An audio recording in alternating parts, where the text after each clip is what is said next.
Il n'est pas étonnant que Leonardo ait choisi de prendre un nouveau départ à Milan. À l'époque, la ville était déjà bien plus peuplée que Florence. C'était un centre artisanal, commercial et industriel de premier ordre, extrêmement riche. Il prend ses fonctions entre 1487 et 1490. L'année 1494 voit en effet l'arrivée de l'armée du roi de France, Charles VIII, sur le sol italien. La population est exaspérée par la méprisante attitude des occupants à leur égard. Ce sont ainsi la République de Venise, les États du Pape et le Saint-Empire romain germanique qui se rassemblent pour former la Ligue de Venise destinée à les chasser d'Italie.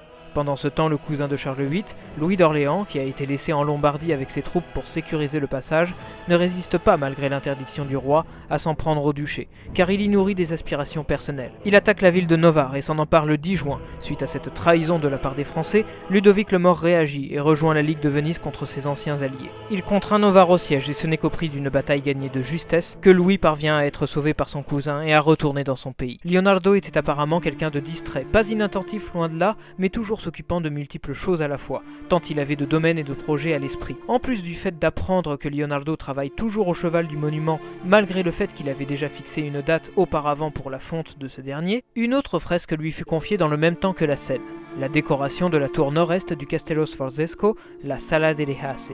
Cet impressionnant décor représente 16 troncs d'arbres qui se rejoignent à la clé de voûte, sur laquelle est peint le blason de Ludovic à gauche et à droite celui de son épouse Beatrice d'Este. Leonardo commence les travaux en 1496, mais le malheur allait bientôt s'abattre sur le duc Sforza et rendre sa position bien incertaine.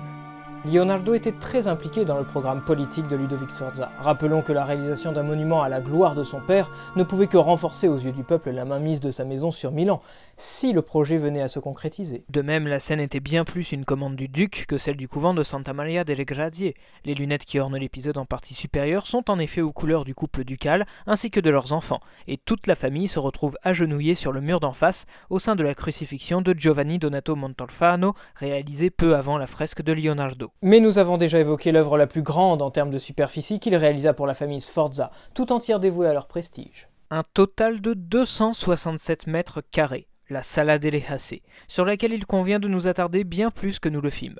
Bien sûr, Leonardo ne fit pas tout seul, il pouvait compter sur l'aide de ses élèves et assistants, mais nous pouvons être sûrs au moins que l'élaboration est de son fait. C'est un ensemble très complexe, aux dessins précis et aux formes raffinées. L'idée de Leonardo était de réunir les 4 parois par des entrelacs de branches fantaisistes, recomposant une architecture feinte de végétaux.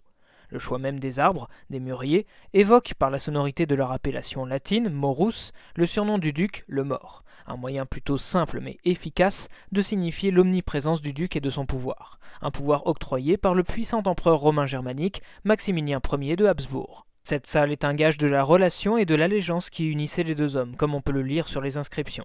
La première rend compte du lien familial. Le duc Ludovic a marié sa nièce Bianca avec le divin Maximilien, roi des Romains, et s'est attiré sa plus grande bienveillance grâce à cette alliance en l'an de grâce 1493. La seconde de la légitimité. Le duc Ludovic de Milan a reçu du divin Maximilien, roi et empereur des Romains, le titre et le droit sur le duché de Milan qu'il n'avait pu obtenir pour la famille des Sforza à la mort de son grand-père, le duc Philippe, en l'an de grâce 1493. La troisième du soutien militaire. Alors que les soldats redoutés du roi de France Charles sévissaient en Italie, le duc Ludovic de Milan s'est rendu en Allemagne avec son épouse Beatrice et a obtenu du divin roi qu'il s'oppose par la force à Charles en Italie, en l'an de grâce 1496. Mais la Sala delle Asse est plus qu'un outil dynastique et politique des Sforza, car elle illustre également, grâce à son décor, les fils dorés ou encore l'écu sur la clé de voûte, l'amour que portait Ludovic à sa femme, Beatrice d'Este. Or, la même année que Leonardo a entamé la fresque, en 1497, cette dernière meurt en couche, le 2 janvier, d'un enfant qui ne survit pas non plus.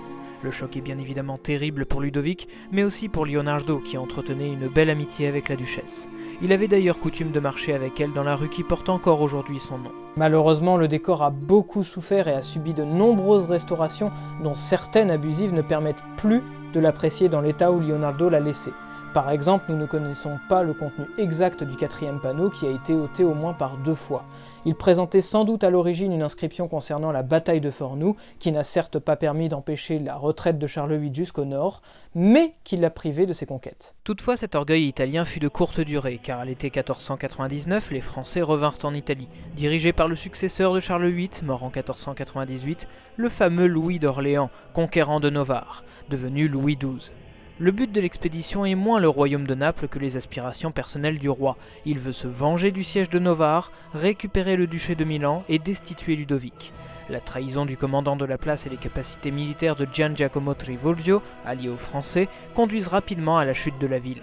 Ludovic s'enfuit rejoindre son suzerain et Louis XII entre triomphalement à Milan le 6 octobre. Le contexte de l'occupation est difficile pour les serviteurs des Sforza demeurés sur place, et particulièrement pour Leonardo. Pour commencer, le 4e panneau originel de la Sala delle Asse fut défait une première fois à cette occasion, en faveur d'une inscription narrant les exploits des Français et la fuite de Ludovic. À cause de la paternité de la commande, le fabuleux cheval d'argile de François de Sforza est détruit par les troupes françaises dont on rapporte qu'elles s'exercèrent dessus à l'arbalète et au jet de pierre. Quant à la scène du couvent de Santa Maria delle Grazie, Paolo Giorgio rapporte.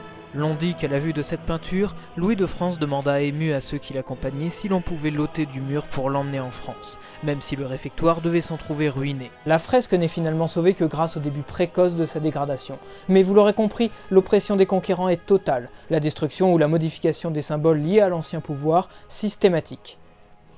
Jusqu'ici, rien de nouveau sous le soleil. Leonardo était l'artiste le plus favorisé de la cour des Sforza, et il devait faire d'autant plus attention à bien choisir son camp, désormais. Malgré l'altération ou la disparition pure et simple de ses créations, il décida étonnamment de rester et de proposer ses services au nouveau maître du duché. C'est ainsi qu'il se vit confier par Louis XII la réalisation d'un tableau représentant Sainte Anne, en vue de l'offrir à sa femme, Anne de Bretagne. La Vierge Marie étant la fille de Sainte Anne, il pensa à l'inclure dans la composition ainsi que son fils, cela afin de tirer avantage de son expérience des Madones pour exploiter au mieux l'aspect relationnel des protagonistes et enrichir l'œuvre en signification.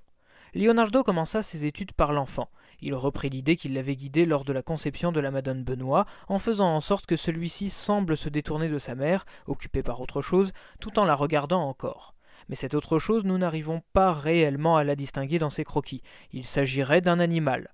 Ce qui est sûr, c'est qu'il semble très tôt s'être détourné d'une composition clairement pyramidale. La disposition d'un aussi grand nombre de figures l'interdisait. C'était également un problème que de les inclure dans un espace aussi restreint, alors il les imagina assises. La Vierge sur les jambes de Sainte Anne, donc placées l'une derrière l'autre, l'enfant presque allongé sur les genoux de sa mère, et l'ensemble tourné vers la gauche. En conséquence, le déséquilibre était très évident. Il les tourna vers la droite et ajouta au groupe un petit Saint Jean-Baptiste debout, l'animal disparaissant au profit de l'action de l'enfant qui bénit ce nouveau personnage. C'est donc cette proposition qu'il a retenue pour la confection de ce que l'on nomme le Burlington House Cartoon.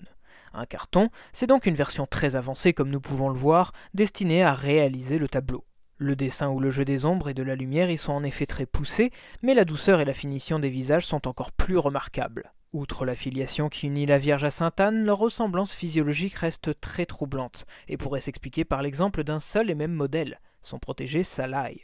Une hypothèse qui paraît simple, mais pas moins recevable. En vérité, cette éventualité permettrait même d'expliquer bon nombre de choses sur l'œuvre et sur d'autres réalisées par la suite, que nous pouvons proposer de voir comme une synthèse de sa vision artistique. Tout d'abord, elle reprend le paysage montagneux à l'arrière-plan qu'il affectionnait particulièrement. L'ajout de Saint Jean-Baptiste et l'orientation à droite ont permis de renouer avec une composition pyramidale plus perceptible qu'elle ne l'était à l'état d'ébauche, même si le sommet de cette dernière reste indéfini. L'attitude des personnages est le fruit de ces nombreuses recherches antérieures pour ces madones. Chaque personnage est traité avec le même effort de véracité, de délicatesse et de présence que l'on a pu savourer dans la Dame à l'Hermine. Enfin, le geste de Sainte Anne, qui peut être compris comme suit par cette citation de Vasari, elle sourit, pleine de gaieté parce que sa famille terrestre est devenue une famille céleste, est un mouvement déjà observé dans l'adoration des mages, ainsi que dans la Vierge au rocher. Le fait que Salai ait été utilisé comme modèle pour Sainte Anne et la Vierge ne relèverait donc pas du hasard ou d'un complot, mais serait en toute simplicité un gage de la passion de Leonardo pour son jeune élève, ainsi que l'expression de son admiration pour la beauté de ce dernier,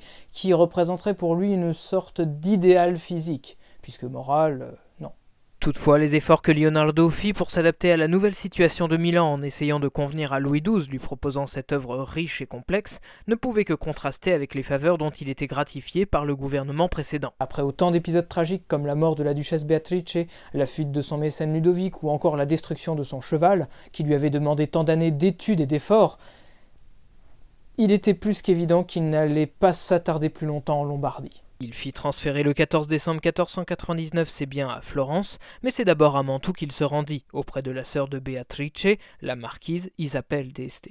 La cour de cette dernière était l'un des plus éminents cercles culturels de son époque. En grande protectrice des arts, elle accueillait de nombreux savants, musiciens, écrivains, parmi lesquels Baldassare Castiglione, qui avait fait partie de l'entourage de Ludovic le Mort jusqu'en 1494, et des artistes comme l'illustre Andrea Mantegna, premier peintre du marquisat depuis 1460. Près de 40 ans de service tout de même. Or, Isabelle n'appréciait pas les portraits de Mantegna, qu'elle jugeait trop marqués par la rigueur. Elle lui préférait le sculpteur Giovanni Cristoforo Romano, qui avait non seulement fait le portrait de sa sœur, mais également son propre buste, et surtout, une médaille qu'elle appréciait particulièrement, au point qu'elle en fit faire une en or surmontée de pierres précieuses qu'elle accrochait à son cou. Pendant une visite à Milan, elle avait remarqué le talent de Leonardo grâce au portrait de Cecilia Gallerani. Admirative, c'est donc en tant qu'invitée de marque qu'elle l'a reçu, avec l'espoir de le voir remplacer le vieux Mantegna. Pour elle, il esquissa ce portrait. Et le moins que l'on puisse dire, c'est que la pose est très contradictoire. En partie inférieure, nous retrouvons précisément ce que nous connaissons de Leonardo, un angle dynamique, vraisemblable, qui installe confortablement le modèle dans le cadre. En revanche, dans la partie supérieure, nous avons tout l'inverse. Le visage de la marquise est vu de profil, ce qui, contrastant avec son buste, n'est pas logique. L'explication la plus avancée est que la marquise ait imposé Leonardo à s'appuyer sur cette fameuse médaille à son effigie. La perforation du papier indique qu'il s'agit moins d'un simple dessin préparatoire que d'un carton, et donc la possible existence d'une peinture au moins commencée par Leonardo. Mais nous n'en avons aucune trace. En règle générale, le carton d'un tableau est si usé qu'il est détruit lors du processus de report du dessin sur le support final. La subsistance de ce dessin prouve donc à elle seule qu'il abandonne l'exécution assez prestement, estimant des possibilités économiques moins étendues que dans un duché, et voyant que son travail n'engrangeait pas d'autres commandes malgré la satisfaction de la duchesse et tant de flatteries reçues à son arrivée. Par conséquent, il quitta Mantoue pour cette fois se rendre à Venise. De nouveau, il se montrait conscient des préoccupations de celui qui pouvait devenir son protecteur, le Doge. Les Turcs menaçant en effet la cité, l'ouvrage d'un ingénieur militaire pouvait constituer une aide inestimable et plus que bienvenue dans un besoin tel que celui-ci. Mais le Doge se méfie. Si Leonardo est volontiers perçu comme un brillant artiste après l'exercice de ses talents pour le cheval d'argile du monument de François de Sforza, dont l'ambition technique et la renommée n'étaient plus à faire, et l'illustrissime, éclatante mais néanmoins abîmée scène, en revanche il ne jouit pas d'une bonne réputation. Sa tentative de s'attirer les faveurs des Français malgré 15 années passées au service des Sforza l'a fait voir comme un homme sans attache, sans fidélité et peut-être sans honneur. Tout le contraire d'autres serviteurs des Sforza demeurés sur place et dont la collaboration avec l'occupant français fut moins heureuse. Impensable et impossible surtout. Giacomo Andrea, un très bon ami de Leonardo, celui-là même qui l'avait notamment aidé dans les recherches qui aboutirent à l'homme de Vitruvius, continuait d'œuvrer pour Ludovic Sforza. Les faits rapportent qu'il s'était compromis dans un complot visant à assassiner Louis XII, mais il est en tout cas certain qu'il défiait ouvertement l'autorité du roi en se montrant au moins hostile à la présence des Français dans Milan et en participant au soulèvement contre Trivulus qui méprisait les Milanais. Cette révolte, survenue peu de temps après l'arrivée de Leonardo à Venise, permit au mort de reprendre ses fonctions de duc. Leonardo hésita à ce moment à reprendre sa place à la cour, mais il n'était pas certain que Ludovic lui pardonne le fait d'avoir voulu s'attirer les faveurs de ses ennemis. Lorsque Ludovic fut capturé moins d'un mois après son retour, Louis XII se servit de Giacomo pour faire un exemple. Le 12 mai 1500, il est ainsi décapité sur la place de Milan. Son corps fut ensuite écartelé en 4 autres morceaux qui allèrent s'accrocher sur les différentes portes de la ville. Témoignage du sort réservé aux partisans de Sforza qui subsistaient encore. Mais il y en avait relativement peu tout de même. De fait, Ludovic devait son pouvoir à une succession d'événements funestes et d'affaires sordides. Même s'il semble qu'il était étranger à l'assassinat de son frère, la cruauté de ce dernier se chargeant seul de lasser ceux qui le servaient, cette disparition éleva à la condition de duc un garçon trop jeune pour conserver son titre. Ludovic l'écarta, ainsi que sa mère, bonne de Savoie, et leur soutien. Ces dernières manœuvres étaient en elles-mêmes suffisantes pour instaurer un climat de méfiance, non seulement dans l'aristocratie mais aussi chez les habitants. Une tentative d'assassinat était donc survenue en 1483, à laquelle il réchappa de justesse. 10 ans plus tard, la mort suspecte du jeune Jean Galéas, suivie de la nomination officielle de Ludovic à la tête du duché, entretint le doute. Bref, on ne peut pas dire que Ludovic était très aimé des Milanais. Mais il n'empêche que Leonardo était bien au service de ce personnage en grande partie détestable. De surcroît, pendant que son ami se faisait décapiter et écarteler, Leonardo devait de rechef s'acquitter de ses obligations envers les bourreaux de Giacomo, à savoir les nouveaux, anciens et nouveaux maîtres de Milan, les Français pour lesquels il s'était engagé dans la réalisation de la Sainte-Anne. Effectivement, le Doge avait toutes les raisons de se méfier. Il reste donc dans la cité lagunaire pensant que la situation évoluerait, sans toutefois y réaliser des œuvres alors qu'il en emporte avec lui, les montrant parfois à ses visiteurs. Ceci est confirmé par une lettre de Lorenzo Gugnasco datant du 13 mars 1500, adressée à Isabelle d'Este. Nous avons ici à Venise Leonardo qui m'a montré un portrait de votre Altesse qui lui ressemble fort, qui est fort bien fait et ne pourrait l'être mieux. Au passage, il est important de noter l'intérêt tenace de la marquise pour Leonardo alors que l'artiste n'est pas resté à Mantoue bien longtemps. La lettre qu'elle adresse un an plus tard, le 29 mars 1501, au moine Pietro da Novellara, est encore plus révélatrice. Révérendissime, si le peintre florentin Leonardo se trouve là-bas à Florence, nous demandons à l'excellent père de bien vouloir se renseigner sur la vie qu'il mène, c'est-à-dire s'il a commencé quelque œuvre dont la réalisation nous a été rapportée, et de quelle œuvre il s'agit. Et si vous croyez qu'il va demeurer quelque temps en cette ville, voyez donc si Leonardo serait disposé à peindre un tableau pour notre cabinet d'études. S'il y consent, nous souhaitons laisser à son choix le sujet et le temps qui lui est nécessaire. Mais si vous le trouvez réticent, tentez au moins de l'incliner à nous faire une petite Madone, dévote et douce, comme il a coutume de les faire. Et puis demandez-lui qu'il veuille nous envoyer une nouvelle esquisse de notre portrait, car son illustrissime seigneurie, notre époux, a fait cadeau de celui que Leonardo a laissé ici. Cette lettre est vraiment importante sur de nombreux points. Tout d'abord, nous souhaitons laisser à son choix le sujet et le temps qui lui est nécessaire. Elle accorde ni plus ni moins à Leonardo qu'une totale liberté de thème et de temps d'exécution. Autant dire qu'à cette époque, rares étaient les artistes à pouvoir bénéficier d'une telle marge d'action et d'une aussi grande reconnaissance. Ensuite, si vous le trouvez réticent, tentez au moins de l'incliner à nous faire une petite Madone, dévote et douce, comme il a coutume de les faire. Ceci nous indique l'insistance de la marquise qui désirait à tout prix posséder une œuvre de Leonardo, et que ce sujet de la Vierge à l'enfant restait le plus apprécié de sa carrière, nous faisant penser que ces tableaux étaient toujours au cœur de la production de son atelier, même s'il ne les réalisait pas lui-même de bout en bout. Enfin, demandez-lui qu'il veuille nous envoyer une nouvelle esquisse de notre portrait car notre époux a fait cadeau de celui que Leonardo a laissé ici. Ce qui nous prouve que Leonardo, avant de quitter Mantoue, a laissé une deuxième version et que par conséquent, une deuxième esquisse du portrait d'Isabelle d'Este a existé ou existerait potentiellement encore. Le moine envoie à la marquise une réponse datée du 3 avril.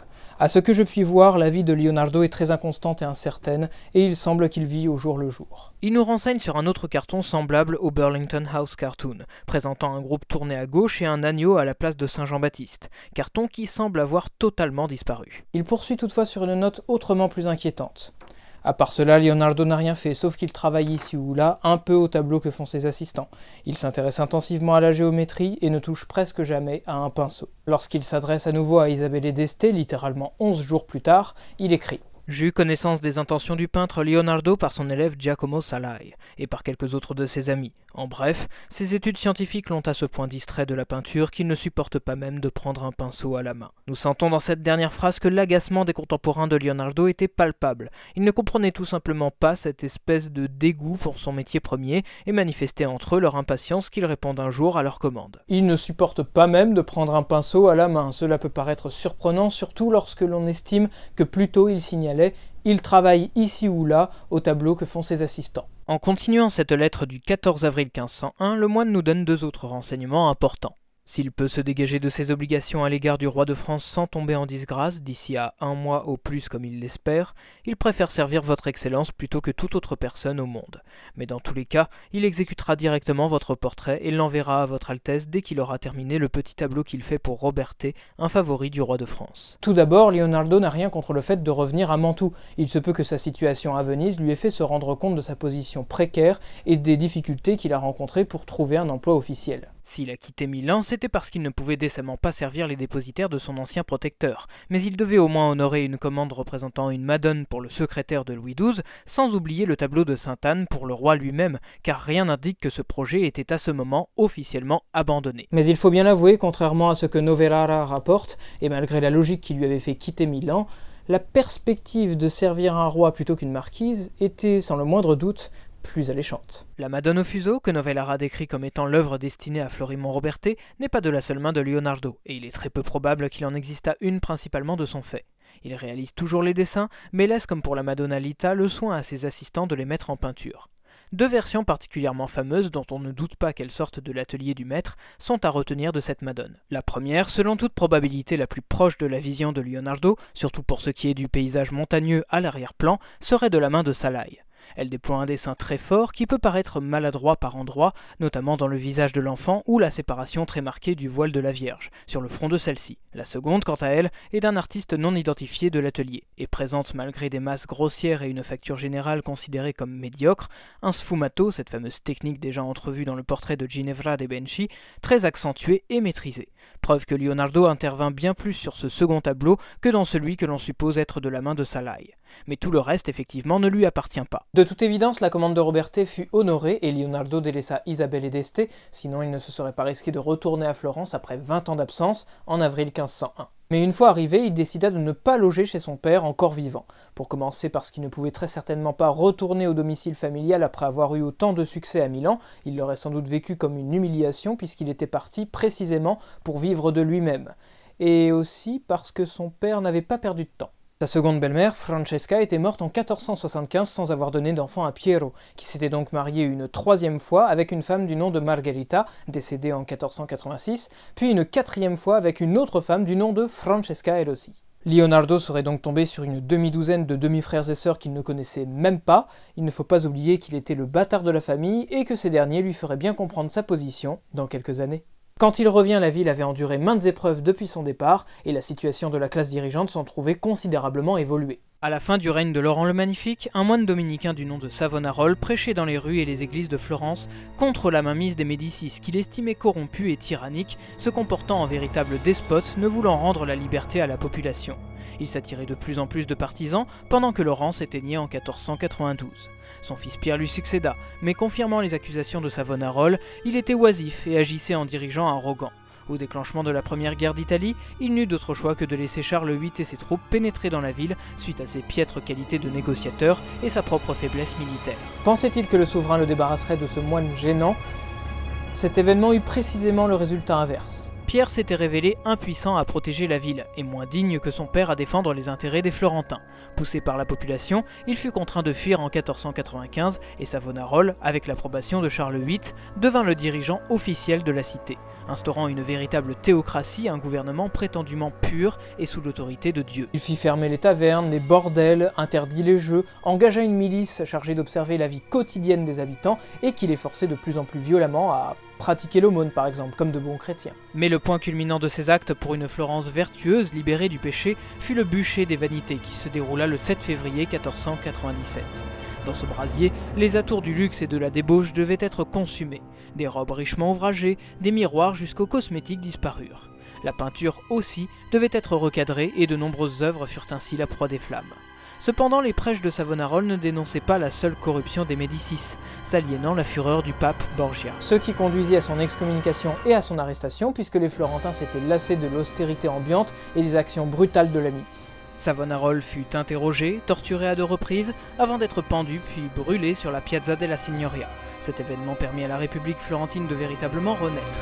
L'un des anciens partisans de Pierre l'Infortuné, Piero Soderini, fut nommé à sa tête, et les Médicis étaient toujours contraints à l'exil depuis le départ précipité de leur dernier représentant. Dans cette Florence libérée, délestée de l'influence des Médicis, Leonardo ne disposait donc plus des mêmes contacts que du temps de son maître Verrocchio. Néanmoins, il lui était primordial de se trouver rapidement un mécène qui lui aurait permis de retrouver une situation stable et de se redresser enfin de sa fuite de Milan. C'est pour ses talents de peintre que Leonardo était le plus demandé, mais il rechignait toujours à prendre un pinceau, comme nous l'avons vu. Rien ne pouvait le détourner de ses études scientifiques. Alors il commença par envoyer en juillet 1502 une lettre au sultan Bajazet II. Mince alors, le Doge avait raison. Leonardo était-il un espion, un homme sans honneur ? Moi, votre esclave, ai ouï dire que votre intention était de construire un pont entre Galata et Istanbul, mais que vous ne l'avez pas fait, faute de trouver un homme qualifié. Moi, ton esclave, je saurai le faire. Je ferai le pont haut comme une arche, de sorte que nul n'osera l'emprunter. Telle sera sa hauteur. Mais la proposition n'aboutit pas. Leonardo était pour ainsi dire dans une impasse, mais le problème finit par se résoudre grâce au concours de l'un de ses amis, un diplomate de la République florentine dont le nom est encore aujourd'hui synonyme de fourberie et d'immoralité, Nicolas Machiavel. Par son intermède, il se mit au service de César Borgia, nouvellement fait duc de Valentinois. Il est engagé à ses côtés en tant que capitaine et ingénieur général. Pour lui, il voyagea des marches à la Romagne, visita des places fortes et fit des plans d'une beauté mais surtout d'une précision inégalée même parmi les cartographes. Ces plans avaient pour César une valeur stratégique car il s'appuyait sur la connaissance de la topographie pour établir ses tactiques militaires. Pour Leonardo, elles étaient surtout un autre moyen d'étancher sa curiosité tout en satisfaisant son intérêt pour l'ingénierie ou encore la géométrie. Cependant, leur collaboration fut d'assez courte durée. La mort du pape Alexandre VI en 1503, qui n'était autre que le père de César, mit la famille Borgia politiquement à mal. Le pape, Pie III, qui lui succéda restant en place jusqu'à sa mort, c'est-à-dire 26 jours seulement, et 14 jours plus tard, ce n'était autre que l'ennemi personnel d'Alexandre VI, Giovanni della Rovere, qui vint occuper le Saint-Siège sous le nom de Jules II, surnommé le pape de fer, car il était aussi soldat. Beaucoup plus soldat que pape, pour tout dire. C'était déjà dans l'espoir de déposer Alexandre VI qu'il s'était joint à l'expédition de Charles VIII lors de la première guerre d'Italie, et une fois intronisé, il n'eut de cesse d'étendre le pouvoir des États pontificaux, à commencer par écarter définitivement les Borgia. L'instabilité et la position incertaine de César étaient telles que Leonardo en profita pour se défaire de ses devoirs envers lui et s'en retourner à Florence, avant que son protecteur ne soit capturé et dépossédé de ses terres. Ce n'est pas vrai ? Mais Cyril, cet épisode n'était pas censé s'appeler « Vers la gloire » ? Qu'est-ce qu'un homme que tu décris sans attache et sans honneur a de glorieux ? J'y viens justement, car c'est à partir de ce second retour en Toscane que Leonardo arrêta de vagabonder incessamment et sans garantie durable depuis la chute de Milan. C'est derrière les murs de Florence qu'il avait été formé, et c'est derrière les murs de Florence qu'il allait atteindre la pleine maturité de son art. Leonardo avait 51 ans. Il était de nouveau sans emploi et sans mécène, sans grandes ressources ou protection. Aussi n'est-il pas étonnant de le voir reprendre le Burlington House Cartoon pour honorer enfin la commande de Louis XII. De nombreuses études nous sont parvenues de cette reprise. Des esquisses de drapés où il s'intéressa surtout au personnage de la Vierge et à sa pose, des dessins de visage dont celui de Sainte-Anne, mais dans l'essentiel, les formes générales restèrent les mêmes ainsi que l'agencement des figures, à ceci près que, contrairement au Burlington House Cartoon, Leonardo s'appuya davantage sur ce fameux autre carton décrit plus tôt, comportant un agneau et non le petit saint Jean-Baptiste. Nous ne sommes pas sûrs de savoir jusqu'à quel degré d'achèvement l'artiste parvint pendant cette seconde période florentine, car la Vierge à l'enfant avec Sainte-Anne fait partie des œuvres qu'il travailla certainement tout le restant de sa vie. Pour tout dire, certaines analyses suggèrent même que le paysage à l'arrière-plan est dû à un élève. Très certainement pas pour ce qui est des montagnes, des décors naturels qui l'ont toujours fasciné et qu'il continua de représenter inlassablement comme nous le savons, mais surtout pour ce qui est de la zone intermédiaire. Nous y retrouvons néanmoins cette fascination pour le visage de son élève et nous pouvons même reconnaître dans le buste de Sainte-Anne la posture de la Madone au fuseau. Leonardo a encore mieux rendu la relation des personnages en illustrant une action et un moment plus dynamique. L'enfant n'est plus sur les genoux de sa mère et se saisit de l'agneau. La Vierge, elle, reste sur les genoux de Sainte-Anne mais se penche et insiste pour le reprendre dans ses bras. Il ne termine pas le tableau. Il faut penser que ses études scientifiques continuaient d'accaparer son temps. Sa fascination pour les montagnes, alliée aux relevés géographiques qu'il avait effectués pour César Borgia, s'était muée en une vaste entreprise visant la compréhension géologique du monde. Mais ce genre de travaux scientifiques éloignés de son métier de peintre et qui n'aboutissaient presque jamais à des réalisations concrètes, certaines n'étant même jamais montrées mais gardées pour lui seul, ne lui rapportaient pas le moindre revenu. Ses contemporains en étaient soit amusés, soit frustrés. Ainsi, il vivait toujours des économies qu'il avait réalisées à la cour de Milan. Sa situation financière devenant de plus en plus difficile, c'est dans ce contexte qu'il a fini par accepter la commande d'un certain Francesco del Giocondo qui voulait un portrait de sa femme, Lisa. Nous n'allons pas revenir en détail sur la Joconde, mais si toutefois le sujet vous intéresse et que vous ne l'avez pas encore vu, le premier épisode de Depictura se trouve dans la description, et juste ici. Soulevons néanmoins le fait que le visage de cette dernière ressemble fortement à ceux de la Vierge et de Sainte-Anne, donc à Salaï, et que c'est probablement l'une des nombreuses raisons qui pourrait expliquer que la commande n'a pas été livrée et que Leonardo travailla également sur ce tableau tout le restant de sa vie. Quelques détails méritent toutefois d'être éclaircis sur la conception de la Joconde. Le portrait reste en effet extrêmement proche de celui que Lorenzo di Credi, son ancien camarade dans l'atelier de Verrocchio, fit probablement une vingtaine d'années plus tôt de Caterina Sforza, la nièce de Ludovic. Le monde est petit. Mais elle diffère de cet exemple par bien des aspects. Tout d'abord la pose et la présence, qui donnent la sensation de regarder une personne inscrite dans un véritable espace, se retrouvent dans de nombreux autres travaux de Leonardo que nous avons vus, le portrait de Ginevra de Benci ou encore celui d'Isabelle d'Este.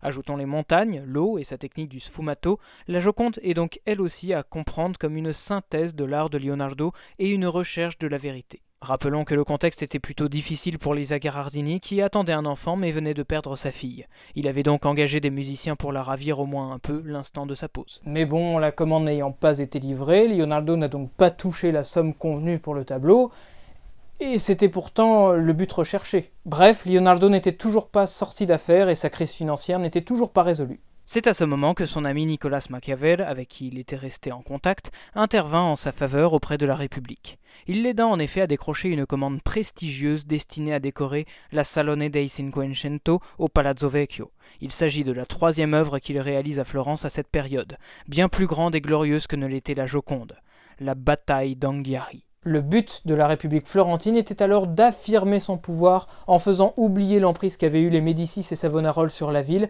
et de rappeler au peuple florentin à quel point il était fier, libre, ambitieux et victorieux. Réaliser une bataille n'est pas à la portée de n'importe qui. Ce sujet est d'ordinaire réservé à des artistes d'élite car il fait appel à de nombreuses connaissances. Il faut tenir compte des faits relatés et du théâtre des opérations, mais il faut surtout savoir représenter toute une foule de personnages, ce qui veut dire un agencement maîtrisé et un certain savoir-faire dans la mise en place d'une perspective convaincante, de la cavalerie, des pièces d'artillerie, donc des connaissances techniques sur les machines de guerre et des connaissances morphologiques pour les équidés, des figures dans des postures dynamiques au sein d'actions violentes, soit une expertise assez poussée dans le domaine de l'anatomie. Après l'énumération de toutes les qualités nécessaires, Leonardo était plus qu'approprié et même le candidat idéal pour un tel projet. Le contrat, à dater du 4 mai 1504, contient des clauses inhabituelles mais adaptées au travail extrêmement lent de Leonardo. Des mesures prises afin que tout soit bien en place pour qu'il s'en tienne à ses engagements dans les meilleures dispositions. Les illustres et magnifiques seigneuries du peuple florentin constatent que Leonardo, fils de Ser Piero da Vinci, s'est obligé voici plusieurs mois à peindre un tableau pour la grande salle du conseil, qu'attendu que la dite peinture a été commencée sur carton par le dit Leonardo, qui a d'ores et déjà reçu pour cela 35 ducats d'or. Les dites seigneuries désirent que l'œuvre soit menée à terme dans les meilleurs délais et que le dit Leonardo reçoive régulièrement pour cela certaines sommes d'argent. C'est pourquoi les dites souveraines seigneuries, en ayant délibéré, décident que le dit Leonardo devra avoir peint intégralement et achevé en toute perfection le dit carton d'ici la fin du mois de février 1505, exclu toute exception et tout prétexte, et que le dit Leonardo recevra chaque mois 15 ducats d'or, le premier versement étant fixé à la date du 20 avril passé. Les commanditaires ne lui faisaient pas confiance, tout en désirant ardemment une œuvre de lui, comme le prouvent les conséquences d'un abandon. Pour le cas que le dit Leonardo n'aurait pas achevé le dit carton dans les délais prévus, les souveraines seigneuries précitées pourraient user de tous les moyens en leur pouvoir pour le contraindre à la restitution de toute somme reçue jusqu'aux 10 jours pour cette œuvre. Et le dit Leonardo devrait alors laisser aux dites souveraines seigneuries la partie du carton exécutée à cette date. Ils ajoutent cependant un autre passage s'ils ne respectent pas le délai de la remise du carton ou son exécution. Il se pourrait que le dit Leonardo préfère commencer au mur la partie achevée sur le dit carton et l'exécuter en couleur. C'est pourquoi dans ce cas, les dites souveraines seigneuries sont d'accord pour lui payer le salaire approprié pour ce type de travail. Et si Leonardo s'emploie donc à la peinture du dit mur, les souverains sont d'accord pour repousser et prolonger le délai mentionné plus haut, dans lequel Leonardo promet d'achever le carton. Plus loin, les commanditaires assurent qu'ils ne donneront pas le carton achevé de Leonardo à un autre artiste s'il se trouvait dans l'incapacité d'exécuter lui-même la peinture. Ainsi, malgré les mesures prises plus tôt, il pouvait entamer sereinement cet admirable ouvrage. Du moins jusqu'au 9 juillet suivant, date à laquelle son père, Piero da Vinci, finit par s'éteindre. C'est alors que les enfants légitimes de Piero s'employèrent, à partir de ce moment, à exclure Leonardo du testament, avançant qu'en tant que bâtard, il n'avait droit à rien. Et une autre bataille que celle qu'il devait faire pour la Salone dei Cinquecento s'engagea, sans compter le conflit qui devait se manifester au sein même de la Salone dei Cinquecento. Pour tout dire, à 50 ans passés, Leonardo n'appartenait clairement plus aux artistes dans la fleur de l'âge. Sa génération laissait la place à une succession de bourgeons prometteurs, dont certains déjà récoltaient le fruit de la reconnaissance. La République prévoyait un large programme iconographique, et Leonardo n'était en charge que de la moitié de ce dernier. En effet, un an après avoir reçu la commande de la bataille d'Anghiari, un jeune homme de 30 ans seulement se vit confier le soin de l'autre moitié. Il s'était fait un nom surtout en tant que sculpteur, à Rome par sa douce pietà, venant à Florence se couronner de gloire grâce au tour de force de son David, Michelangelo Buonarroti. Et quelle coïncidence, il s'était fait remarquer par Laurent le Magnifique. Recommandé de son côté par la sœur du duc d'Urbino, Raffaello Sanzio, âgé de seulement 21 ans, arrive lui aussi à Florence et y réalisa une série de Madones jusqu'en 1508. 3 artistes d'exception se retrouvaient donc au même endroit, et Florence, par la suite, ne devait plus connaître pareil privilège. Michelangelo jalousait Leonardo en tout. Il enviait la beauté passée de sa jeunesse, sa sociabilité, la popularité qui était la sienne chez les princes. alors que lui était avant tout un travailleur acharné, qui se forçait à la solitude et qui répugnait son physique disgracieux. Sa nature colérique était source de disputes fréquentes, et il ne manquait jamais, tout au long de sa présence dans la salle du conseil, de faire remarquer à Leonardo son retard lorsqu'il arrivait, ou à se vanter de l'avancée de sa propre œuvre en comparaison. Si Leonardo se laissait piéger par cette rivalité, cette hostilité maladive de la part de Michelangelo, il était également intéressé par sa force créatrice. Dans la bataille de Cascina, que Michelangelo ne fit que sous la forme d'un carton, le sujet représenté était très différent de celui de Leonardo. Le tumulte n'était pas celui d'une bataille au cœur d'une mêlée, mais provoqué par les soldats surpris à l'approche imminente de troupes ennemies pendant qu'ils prenaient leur bain dans l'Arno. Il y a quelques actions vraiment dynamiques, mais la plupart des personnages sont dans des poses qui mettent avant tout en valeur le corps humain. Tout l'intérêt de la scène est ainsi de voir des hommes nus se rhabiller pressément. Michelangelo prit donc le parti de développer sa bataille de Cascina en frise, c'est-à-dire avec une transition plus ou moins progressive d'événements, une progression destinée à compter les épisodes successifs de la bataille. Leonardo, quant à lui, se concentra sur une scène beaucoup plus chaotique dont l'élément principal et le seul qui a été retenu par ceux qui ont copié l'œuvre était celui de la lutte pour l'étendard. S'intéressant au visage grimaçant des soldats, crispés par l'effort et la fureur, ce sont avant tout les études réalisées pour mener à bien le monument de François Sforza qui l'ont aidé à concevoir ce nouveau projet ambitieux. Il semble s'être tourné assez vite vers l'idée d'un cheval cabré, à la fois représentatif de la rage d'une mêlée et visuellement très impressionnant. L'expression de la tête ou l'orientation de son cou était également primordiale. Le but étant de montrer toute la force de l'animal par le détail de sa musculature et d'entraîner ainsi chez le spectateur une sensation de fougue, de mouvement prompt et puissant, qui le ferait entrevoir la violence du combat. Les deux copies qui nous sont parvenues sont assez éloquentes, malgré leur qualité variable, pour nous transmettre toute l'adresse que Leonardo a déployée dans le motif de cette action acharnée. La Tavola Doria, parfois considérée comme une esquisse ou une copie de la main même de Leonardo, nous rend compte que ce dernier avait atteint, à n'en pas douter, le stade de la mise en couleur sur le mur. Il s'essaya à employer des liants huileux, donc à séchage lent, alors que la technique de la fresque requiert une exécution rapide et interdit le repentir. La fresque donc n'est vraiment pas en adéquation avec la méthode de Leonardo, et par extension son fameux sfumato qui nécessite de multiples retouches et succession de couches pour en obtenir l'effet. Nous l'avions très bien vu avec la scène et sa dégradation fulgurante. Il va sans dire que ses choix d'exécution guidés par son désir d'expérimenter sans cesse étaient également un sujet de raillerie quotidienne de la part de son jeune rival. C'est dans cette ambiance qu'il abandonna finalement la bataille d'Anghiari au printemps 1506 à cause de nombreux facteurs. Divergence avec les commanditaires, difficultés techniques que nous venons de soulever, sans oublier les querelles familiales concernant l'héritage de son père, duquel il fut complètement écarté en avril de cette année, sans oublier les démêlés avec les moines qui avaient réclamé leur deuxième version de la Vierge au Rocher, mais se refusaient de payer tout ce qu'ils devaient à Leonardo. Michelangelo s'arrêta lui aussi dans le même temps à réaliser la bataille de Cascina pour se rendre à Bologne. Ainsi disparaissait le rêve artistiquement fou et stimulant de réunir deux génies drastiquement opposés, de les laisser aller dans la même direction, s'exprimant sur des œuvres dont l'intensité dramatique et la portée symbolique auraient été sans précédent. Oui, je me suis un peu emballé, excusez-moi. Malgré l'animosité de Michelangelo et l'inimitié entre les deux hommes, cette commande avait toutefois été l'occasion pour Leonardo de se rapprocher de la vision des corps nus et musclés de ce jeune adversaire plein de vigueur. Il dessina ainsi le David, perdu au milieu d'une feuille d'étude, mais néanmoins le seul exemple que nous lui connaissons de la copie directe d'une œuvre contemporaine. Le modèle qu'il avait conçu dans la scène commençait déjà à s'essouffler, un nouveau goût émergeait, incarné par l'idéal héroïque des corps masculins. Leonardo sentait-il son heure tourner ?